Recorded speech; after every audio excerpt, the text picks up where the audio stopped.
Molweni Sanibonani Dumelang, and welcome to Property Market Moves. I am your host, Kululwa Motwa, and I am not flying solo. I am with Ayanda Makaza. Thank you, Kululwa, for having me once again on Property Market Moves. I am also delighted to be co-piloting with you. Yeah. As we host our two guests this morning. I'm excited. Yeah, and I look forward to the conversation, talking board seats and placement. I think we have a lot to unpack and look forward to just by hosting you as the guest. All right. So today we're flying with Kedibone and Keiron, and I will allow them to introduce themselves. And I think what we like in the intro, whilst you tell us about, the person and probably some, something that gives people a sense of who is the person behind the name or what you do. Okay. We'll start with the lady. Thank you so much, and thank you for having me. So I'm Kedibone Tsiloane. I'm a co-founder of a company called Ramtsilo. We are the trailblazers and manufacturers of bricks that are made partly from recycled plastic. They're made from 90% recycled materials. So I'm in the circular economy space. I'm also a board member of a number of entities. I'm a young Black woman, a sister, and I'm really a proud entrepreneur at heart. And even in the places where I find myself sitting on the table, I really do bring that entrepreneurial head. But by education and background, I'm a qualified internal auditor. I studied internal auditing, certified internal auditor with mainly banking and finance background. Turned entrepreneur since 2019. And yeah, I've been at it since. We've got to love entrepreneurship. I mean, auditor making bricks. In the true spirit of entrepreneurship. Yeah. Thank you, ladies. Morning. My name is Keiron Mcrae. I'm the managing partner of Sirda. Sirda is a governance and advisory business. Okay. We specialize specifically working in the boardroom. There are three aspects to our business. We have guide services who specifically guide and assist boards. Okay. We have an educate part to our business, which is involved with the training of directors and director education and board education. And we have an appoint business that appoints non-executive directors to boards. So we literally take an organization that may or may not have a board, help them put a board in place, educate that board, and then assist them with processes and methodology to make sure that at the end of the day, they have a high-performing board. Okay.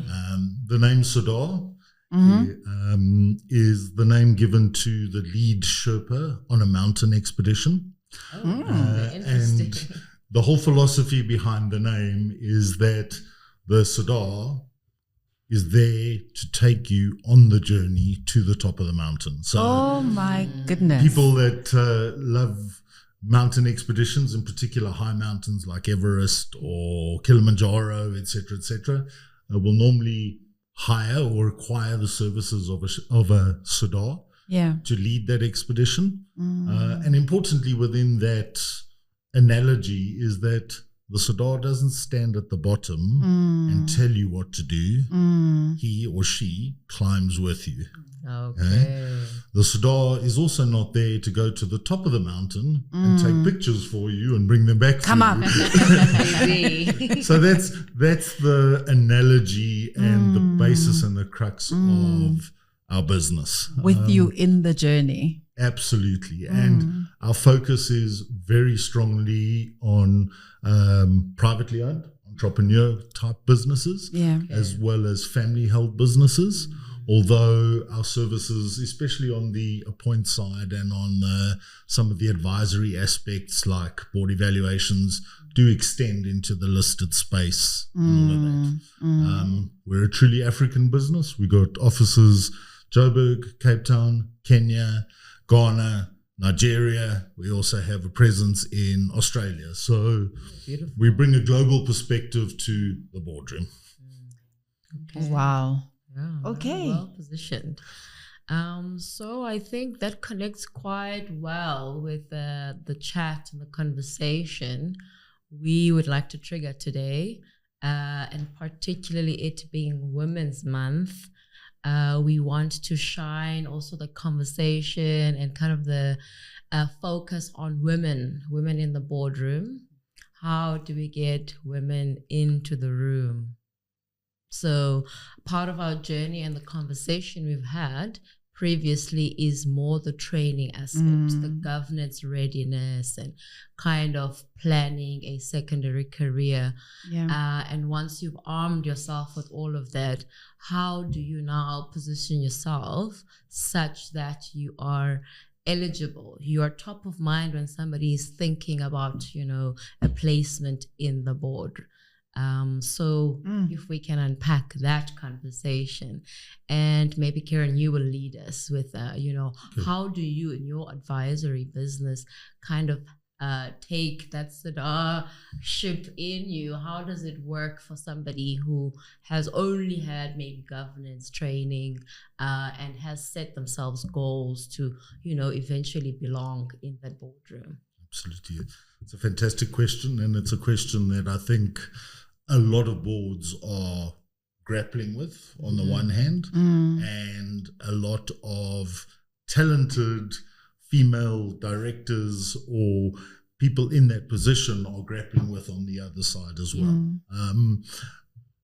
Perhaps if I can maybe just contextually, why is it important? Okay. Sure. And in particular, the concept of, and in this country, I think it's particularly relevant, but in order for a board to be a high-performing board, it requires a diverse range of opinions, perspectives, experience, etc., around the boardroom table. Too often we see boards that are composed of only industry specialists or people with industry expertise, because businesses generally believe that if we have the top minds of the industry on our board, that's a great idea. And there's nothing inherently wrong with that thinking, but it doesn't take into account the fact that a diverse range of opinions is going to give you a far better outcome of deliberations around the boardroom table. So I think fundamentally, first, that's the important thing. Now, whether that's gender diversity or ethnic diversity or experiential diversity, not that one is more important than the other, but I think ultimately at the end of the day, it is about getting as many diverse opinions in that boardroom as possible. Okay. So that I think is absolutely critical. Okay. Absolutely. All right. And for that female who's aspiring now to become a professional director, how do then they find, and I love when you speak about, the boards on the one hand, struggling to find the talent, and the talent, struggling to find the board. So the two are not finding each other. And I think we always struggle with this question, right? When we're saying that, why aren't we seeing more women on boards? And they say, we don't know where to find them.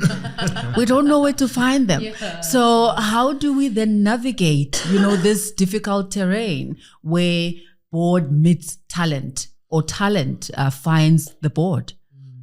Well, there's a simple selfish answer to that. You come to us and we will help you. But, again, I think that it's such a relevant question. And I get a lot of calls from aspiring directors every day. And again, I think here it's important that one differentiates between listed public entities,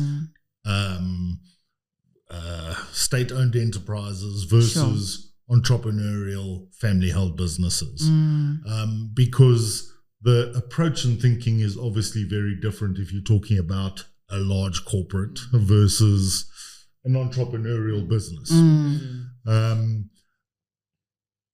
And generally, my first response to any individual that approaches me is a couple of things. Number one, we live in a country where unemployment is sitting at a ridiculous number, depending on whose stats you choose to believe. that is as reflective in the boardroom as what it is at the lower levels. In other words, the demand is far, far lower than the supply. Okay? So the number of organizations that have available board seats versus the demand of people who are looking for appointments to boards is disproportional, for starters. What one also finds is that a lot of board appointments are generally personal referrals and similar kinds of interactions, as opposed to them being broadly advertised. So again, part of the challenge is that whilst these roles are available, the number of roles that are potentially available versus those that are advertised is probably also a little bit disproportionate. Because people generally tend to recommend people that they know, people that they worked with in the past, etc., etc. So that's one of the challenges, I guess. Another challenge is, and this may be a slightly contrary point of view, but a lot of people seem to bear the perception that I've had this long corporate career, I'm perfectly set up to be appointed to a board. Find me a board, I know that I can add value. I don't dispute that for a second, but often I look at it and go, great CV, great experience, but what is it that you feel you're actually going to add to the board? And sometimes this is where I think, yes, professional development, governance training, etc., is important. But I think it's as much about selling yourself as an individual. Thought leadership, having a presence. Took a photo before we started. It didn't happen. I wasn't here, kind of thing. So at the end of the day, it's also about making yourself as marketable as possible, and not just relying on the fact that you were in corporate for 40 years and the CEO of a listed entity. Therefore, everybody must want me on their board. Now, I know that's maybe a slightly critical approach to take to it. And look, as somebody who's actually on the other side, it's everything that he's saying, I'm aligned with it so much, because a lot of the times it's not necessarily that CV that actually can get you the attention, but it's what you bring to the table. What is it what value are you going to add to this board? Because in agreement with what you said earlier as well, is that diversity. In some of the boards I've had the opportunity to chair some of the subcommittees. So even sitting on an audit committee, the responsibility there is so wide reaching that when I came into that position, and I mean, I came in through the board appointment, and they then started nominating people to chair these committees. And when I put my hand up, I knew what audit is about, because that's my background. But I think the reason they appointed me, they were much older, much more experienced people, and they looked at me to say, but the value that you're going to bring in here, not just from a textbook perspective, but the fact that you understand the landscape, you understand the built environment, you're an entrepreneur in the built environment, so you look at risk in a different lens, so we're not going to come in and what Keiron was saying earlier is people are going to look at it and say, we all have the same skill set, we all have the audit background, we all have the governance, we all have the legal background to sit on an audit committee. But if you're coming in as in my instance as an entrepreneur, and we're talking about risk to a new policy that comes in and the risk it presents to the entity, the way you look at it, as somebody who necessarily has a different perspective, it really is important. So over-reliance on the skills that we've required, the qualifications, often also sets us back, in getting into those positions, selling ourselves properly. So the reason I was saying, let me take a picture, because remember, it's my network, it's what having a conversation with you guys, listening to that broader thinking. Tomorrow when I come in, I can have a different conversation because of what we've talked about today. So it goes beyond just what we have on paper to also what you bring in when you're actually conversing, when you're actually sharing your insights, and when you're providing guidance. Because a lot of the work that we do on these boards is guiding the executive, so you're guiding what the day-to-day is going to be in this business. You're guiding the bottom line of the business, and it goes beyond what you've studied in the text, what you've studied in the classroom. classroom, you know, to what you actually know in the broader market and the association, and you know, some of that I call it the intangibles of knowledge and wisdom that you come with, networks and you know other aspects outside of the typical what we look skills. for. Okay. All right. I mean, you kind of jumped right into that conversation, but I'm interested in the meat of it. How did you end up in this space? Map your journey for us. If somebody is saying, I like where she is, you know, I see myself there one day. How do they trace your journey? Sheesh. It's a little of a, you know, really, I'm one person who puts myself out there. You know, it's definitely, I did go through the education journey, which I think is very important. You know, it gives you that fundamental skills. But one of the things I picked up earlier on when I realized where I want to position myself is it really goes beyond just that knowledge. It's also the network that you have. I think those personal references that he mentioned, it's really important. You know, it's the people that you associate with, how you show up to these conversations, very important. And even the background work that you do. So when I came into the space from an audit background, I came in with the understanding that, you know, I had a construction business that I was running, and I knew that now we're going into the brick making space. It's a space that does not necessarily have a lot of women in it, you know, especially the mainstream side. And when we came in it, I knew that I had to build my network within the built environment. So I went in to look for people that I could almost look at their journey and say, how do I follow this? So it's important that you identify those people that you can follow in the journey, and not necessarily a mentor. You might not even have a close relationship with that person, but just watch what they're doing, watch how they present themselves, watch, you know, read about some of these boards that you want to sit on, what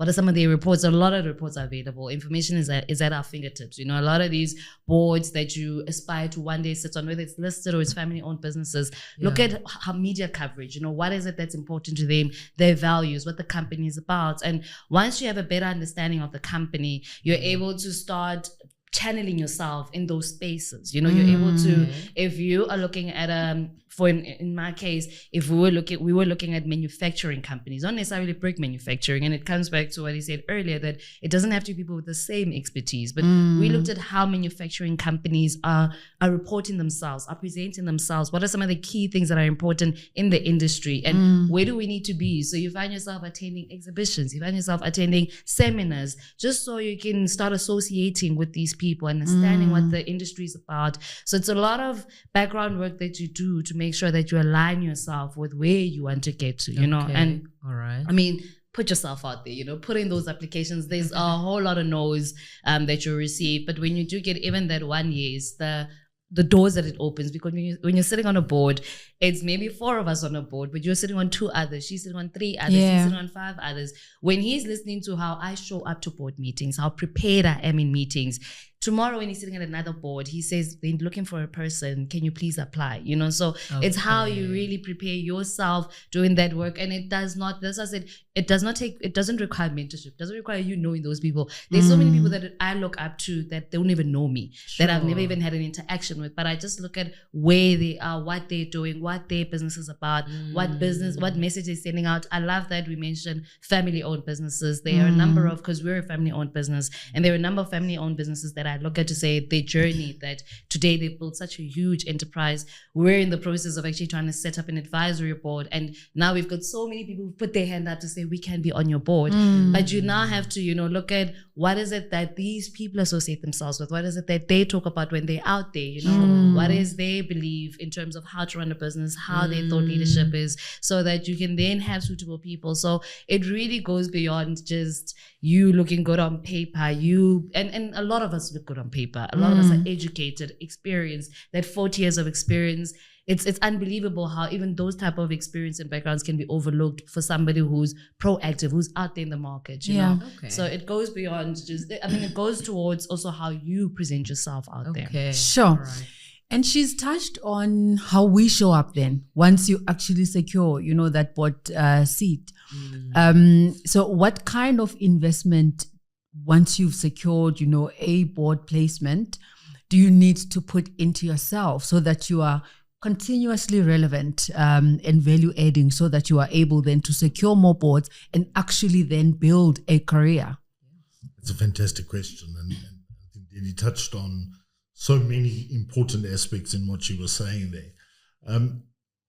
Again, if I can take a step back, how would you identify or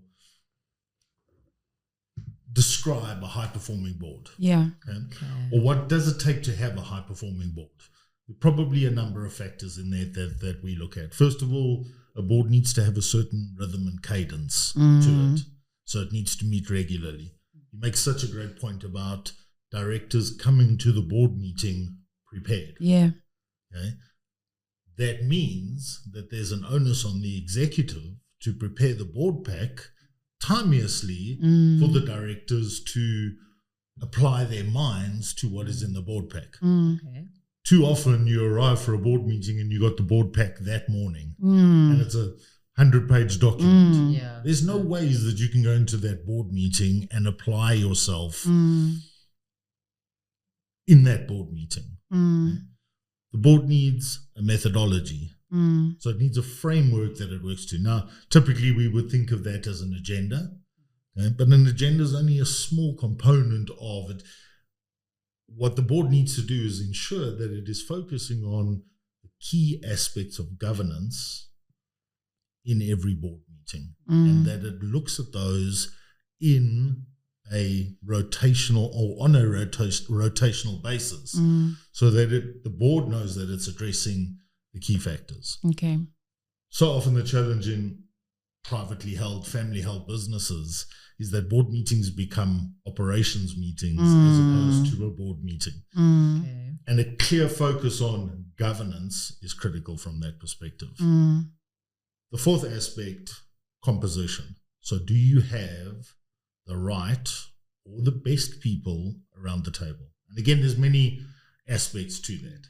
That's one side. The other side is that it's absolutely critically important that directors or board members understand that by virtue of the fact that they're sitting on the board and are a director, is that they have fiduciary responsibility to the business. Sure. Now, again, this is sometimes where there's a confusion. Shareholders are of the opinion that the board reports to them. Yeah. The board does not report to the shareholders. The board's only responsibility is to make decisions in the best interests of the business. Okay. To the extent that directors have a personal liability, okay, in their capacity as directors. In other words, you can be held liable in your personal capacity for decisions that get made in the boardroom. Okay, yeah. And that's the flip side of this. Yeah. So everybody, not everybody, people aspire to be a director on the board. Yeah. Okay. There's a glamour to it. Yeah. There's a lovely analogy is that I'm in love with the idea, Yeah. but not what it takes to get there, or the responsibilities that come along with it. So this notion of, I'll just show up to the meeting, collect my board fee and disappear. Yeah. Yeah. Actually, are you aware of the fact that you can be held personally liable for the decisions that get made in the boardroom? That means, simply put, when you come into the boardroom, the expectation is that as a director, you apply your mind with due skill, care, and diligence to make decisions in the best interest of the business. Okay. Wow. With that backdrop, and let's go to receiving that board pack, that morning, and you couldn't possibly, fully apply yourself. And the conversation that is going to be had on that day requires you to make certain decisions. Now, you, Kedibone, as a board member that has received that board pack that morning, how do you respond? Look, that happens a lot in reality, but ultimately you've got a duty and you have to be very strict on it. Fortunately, some of the boards that I serve on, have company secretary. So they make sure that this hardly happens. But when that happens, it just makes the meeting much longer. It makes it more difficult. I mean, most of the time we'll end up having to defer that decision, you know, because especially depending on the gravitas of the decision as well that has to be made. But it makes the meeting a lot longer because ideally you have to come in having prepared, and we assume the pack has been read, and we go through the intricacies of it and where we need to make decisions. And in cases where this has happened, you really find yourself, instead of spending 10 minutes on an item, you're spending a good 45 minutes, therefore making the meeting a lot longer. And I mean, one of the boards that I sit on, when we came in, we had a lot of legacy issues. It took us time to get through all of these legacy issues. And the consequence of that was because initially some of the information did not filter down. And I think that relationship between executive and board is very important. And I think you set the tone. It's important to set the tone very early on as a board when you come in, you know, to say, this is what we expect and this is why we expect all of this. You know, we've got the IDSA that evaluates us every year, that looks at some of these as important aspects, and it needs to be flagged because of the implications that this has when it comes to decision making and moving the organization forward. So to answer your question, it really does set the meeting backwards, you know, and it sets the decision-making process backwards, because then you find yourself having to have a special meeting to make a decision where we could have decided then. But it's very important that you do not find yourself in situations where you're making a decision, an uninformed decision, because of that personal liability, but also because your decision, like I said earlier, guides how the operations day to day take place. So if you're going to make an uninformed decision, it's going to cascade all the way downwards, and the impact that has might be on the end user, you know, so be it the customer, the stakeholders, whoever it is, that's just being decided upon. So it's really important that you make it very clear from the onset what the requirements are, and when they're not met, what the implications of that. And one of the key things we always talking about is consequence management. So I think it's also important, while you're a board member or you're part of a board, you are providing guidance, it's also important that consequence management is in place, you know. And this does not necessarily mean people being in trouble. It might be a need for training, might be a need for upscaling, but that element is very important as well in dealing with some of these complexities. If I can just pick up on a point there as well, is the importance, coming back to the composition discussion, of having independent non-execs on the board. In other words, individuals who have no vested interest in the business. Because it's a whole lot easier to pull up the handbrake and say, I'm sorry, I'm not prepared to make a decision on this because of this and this and this, than being so vested in the business that actually you're not able to make that distinction. So the value of having independence on your board, or non-execs, or ideally independent non-execs, naturally that also speaks to who's chairing your board. Again, so often one finds in privately held, family held businesses, who chairs the board? The founder. Okay. You can't tell me that founder is not conflicted. Okay. So that is also absolutely critical, that you have that degree of independence.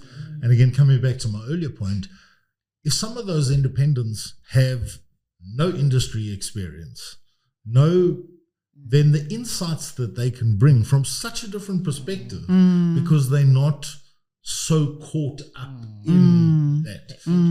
Absolutely critical. And those independents need to be of the caliber where they're prepared to challenge the board, challenge the executive, challenge the executive when the executive are also shareholders. Wow. And this is a very interesting dynamic on board. Is that? As you say that, I'm reflecting on the conversation I'm having, because I own the company with my sister, and our whole family is involved. And I remember with the conversation of now trying to set up a board, we approached a seasoned business person, and we went to them and said, look, we want to set up an advisory board, and we've had such a positive feedback, because we didn't expect people with years of experience who were sitting on listed companies willing to sit on our board and for no fee. You know, it's literally an advisory board just to guide our business and based on what they see in this business. And when we're speaking to him, the first thing he said is, you need to get rid of the moms and pops mindset.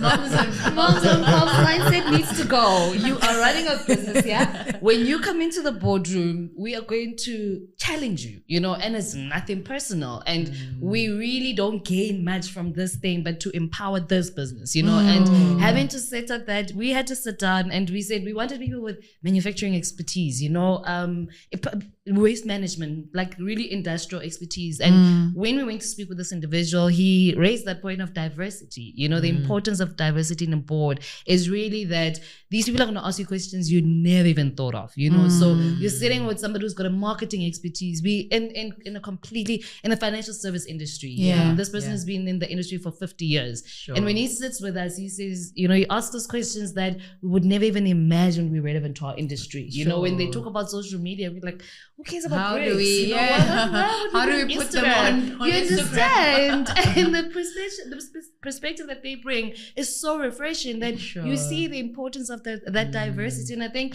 for me, I always urge, especially small business owners, to start consider, even if it's 2 people, actually no 3, so that we can break that decision-making difficulty. 3 people can sit on your board that really have a different mindset. Bring in a lecturer if you have to, you know, bring in somebody who's an entrepreneur in a different space, bring in somebody who's, you know, don't always look for corporate, exactly, ex-corporate, you know, look for that difference. It really helps in even just being a sounding board. And you can even meet twice a year. You don't have to meet that often, but it really does give a fresh perspective. I think the need for boards has gone beyond the listed companies, the SOEs, to even those smaller entrepreneurial companies that are expanding the businesses. You really need that level of guidance. Sure. And I feel my next question is actually quite connected to these conversations, because I suppose, as you now think about relevant expertise, I mean, we've talked the word diversity, but how do you translate it actually? You know,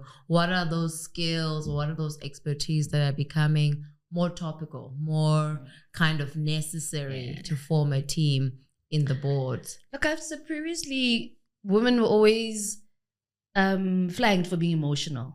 And we get into a point where those emotions are actually important on board seats. I mean, there's some distance. That's refreshing. No, honestly speaking, and I see, you know, on the bigger board that I sit on, it's mostly women. And I don't have, I'm one of those people who were talking with our shareholder just the other day, and we were talking, some of the guys were complaining that decisions are more emotional than mind, you know, mind versus heart. Yes, they said heart. And you know, when we got to dissect some of these decisions, we got to understand why that emotional aspect is not necessarily a bad thing, but it's important that you bring in that skill set, that diversity that we talk about. So if I'm sitting here and I want to make a decision because I'm thinking about the social impact of a specific decision, and somebody else comes in and they say, yeah, but the bottom line does not allow us to do this. Maybe let's stagger it over a period of time, you know, as an example. So I think some of the skill set that are required, that I'm seeing being required, and I mean, you have a lot more experience than I do, but from what I'm learning is that emotional element is becoming more and more important. There is a place for it. There's also that shrewd level of thinking is also important. And I find myself in that position. Decision needs to be made now. Let's make that decision. Let's deal with the emotions that come with it, but we need to make the decision, you know? But there is that place for it. There's also in what I'm learning as the world moves forward, on a global scale, we're becoming a global place. You know, we're becoming that's citizen, and I'm seeing a lot of climate change and green and ESG becoming a huge thing, you know, and I think it's important, and it's important to make it as business as possible, because I think we're still looking at the hug a tree, you know, those conversations, and now we're getting into boardrooms. I'm seeing even from an IODSA, we had, sorry that I keep referring to them, we literally had a meeting with them last week, and that's one of the things that they're actually looking at boards now to say, we're going to measure you guys on your ESG alignment, you know, and this is because it's becoming not just from a topic perspective, but also from, we can see the impact of climate change and these things and these conversations that are being had. And it was interesting to hear from them as well, to say, where do boards stand now from an ESG perspective, and not necessarily businesses that are in the green space, in the recycling and whatever, but any company now, what decision are you making looking at it from a environmental perspective, that sustainability element, and also your governance processes, so it's really become one of those topical things as we move, and looking at also, I think technology is big as well, and how do we integrate IT, how do we use IT, because we often see even industries that we didn't think would be hacked having IT issues now, so those also have become a topical area of discussion, where previously we'd be looking at typical skills of laws, accounting, now we're looking at IT specialists. It took us time, as much as we've got a lot of people in IT, it took us time to find a person that we were comfortable with to say, this will be our chairperson for the ITC committee, because we looked at specific skill sets. So I think there's definite shift in some of the skills, traditional skills that were required to what we bring in now. And also that entrepreneurial skill is also one of the things that are really coming across in some of the board conversations that we're having. Okay. All right. So what I'd like to pick up on is this notion often that, or these stereotypes, women make emotional decisions, men make, I don't know, whatever decisions. Supposedly rational, I don't know. And I think that it's dangerous to stereotype on the one hand. One of the aspects that we use when it comes to board appointments, we use personality profiling, and in particular we use a specific personality profiling tool that we actually designed. Okay. And it's aligned with our governance methodology, but what that measures is it measures what natural energy do you bring to the board room in terms of who you are as an individual. Yeah. Okay.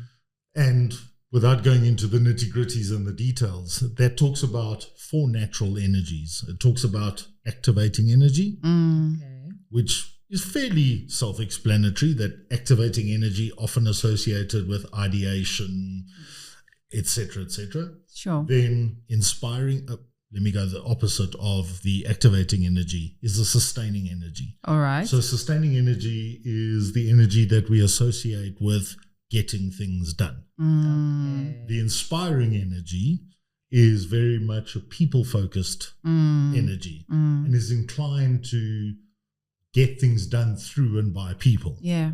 The opposite of that is the refining energy.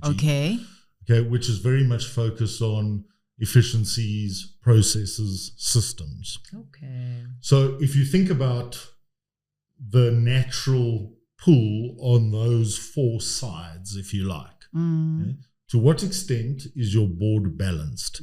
Because if you have a board that is full of activating energy, okay, then you have a board that has all these great ideas, but nothing gets done. Yeah. Okay. Sure. Or if you have a board that is so focused on processes and efficiencies, it completely negates the people side of it. So again, coming back, how do you avoid so-called emotional decisions? Well, actually, the way that you avoid bad decisions, full stop, whether they be emotional or whatever, is, do the board members bring the right balance of natural good energies? mix. Okay. Because otherwise the outcomes from that board are going to be very much dominated. So when you talk about getting the right people around the boardroom table, the diversity, skills, blah, blah, blah, what's the natural energy?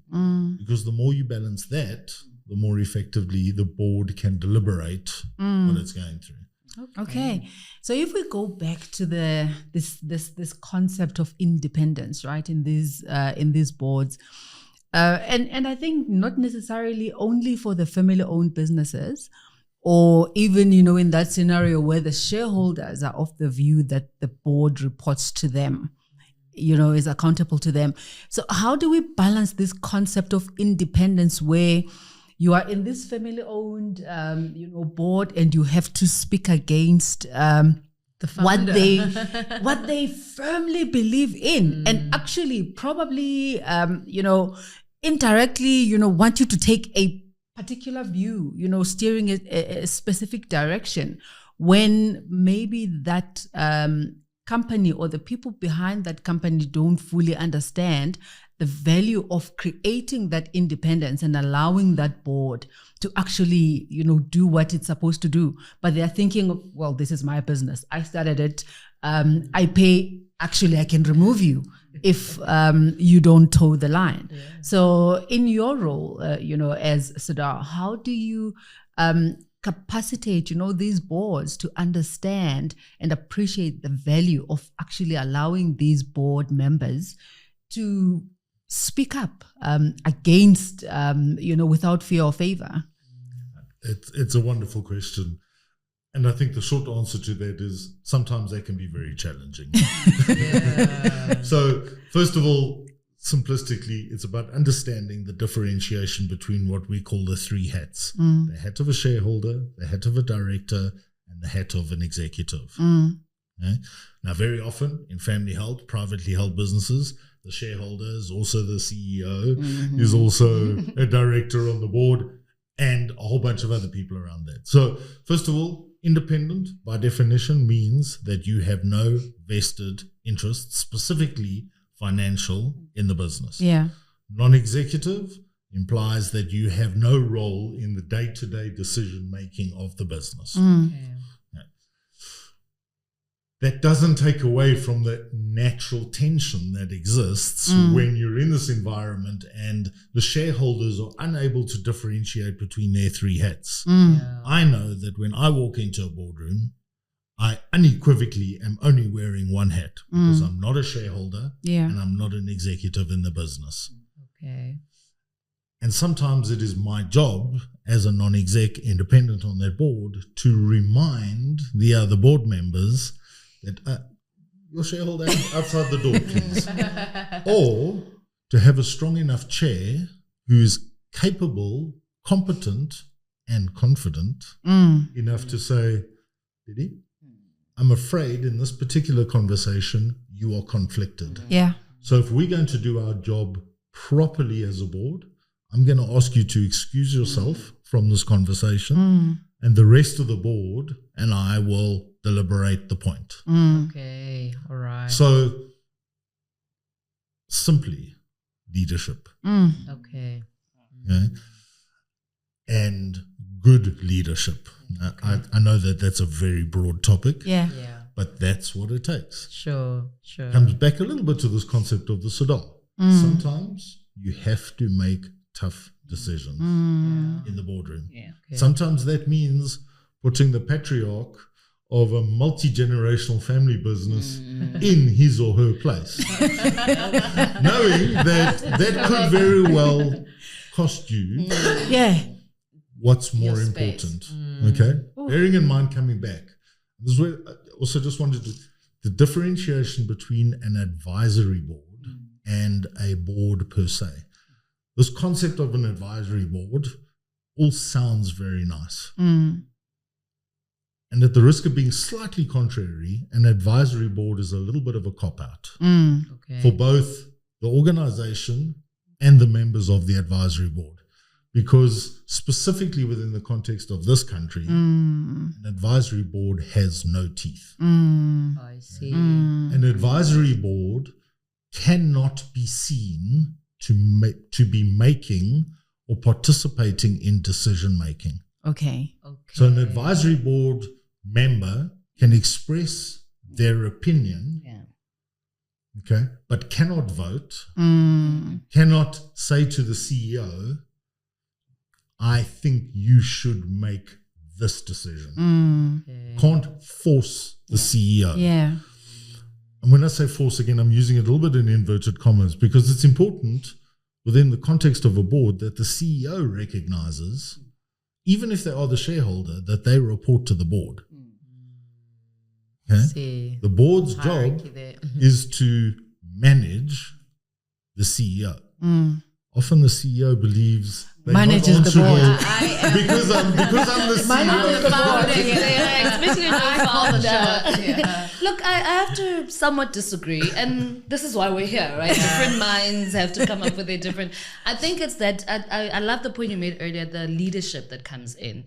I think I've sat in other advisory boards as well, and I agree with you. It's a lot less because you don't have those fiduciary duties and those, that structure. You call it a structure, as opposed to with advisory is more of exactly what the word says, advisory. It's a council, And I think for me, it's the tone that's set at leadership level. So when that chairperson enters that room, first of all, no, before we even get there, it starts with us identifying the need for that board. What is the need for it? It's not for us to look good and say we've got a board. We know that we need guidance. We know that we need to get to this level, and to get to this level, it's not going to take just the two of us, So that is why even in the setting up of this board, because we understand that we're not in a position to be able to appoint and pay these boards and do all these things right now. How do we get this company to that point? So the people that we appoint, it's all, the main focus, and I'm not speaking directly at us, but I'm speaking the concept from how I understand it. It's really creating that structure from the both of us, understanding that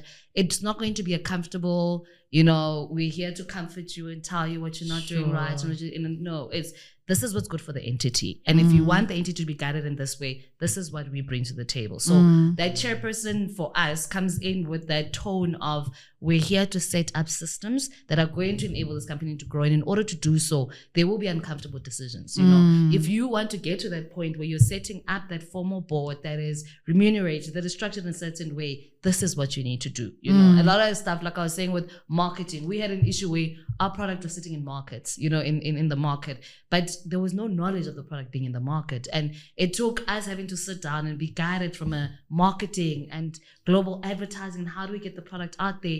And, some of the decisions that we made was, you can't keep going to these things. You're not the person to be having these technical conversations, And because we have set our minds on what is it that we want, I think it starts from why we need to set up these boards that we understand. Because a lot of the times, wait until the end when we have these resources becomes a challenge, because you might not even get your company to that level. There's a well-known company, without mentioning the name, where we saw a shift in the market and how they positioned their company, where initially it was about the founder, and when you talk about the product, you see the founder. But now that because of this advisory board that they set up, they've moved the company into a corporate, and now the company stands alone without the founder.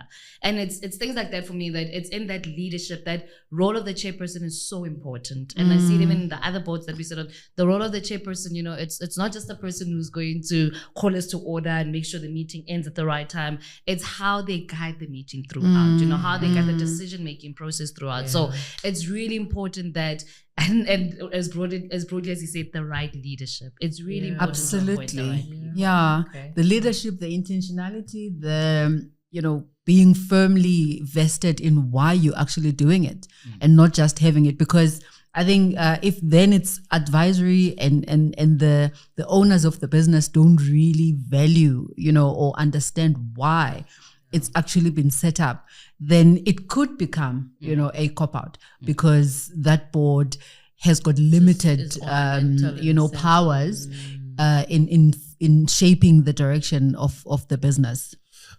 I just want to pick up on one of the points.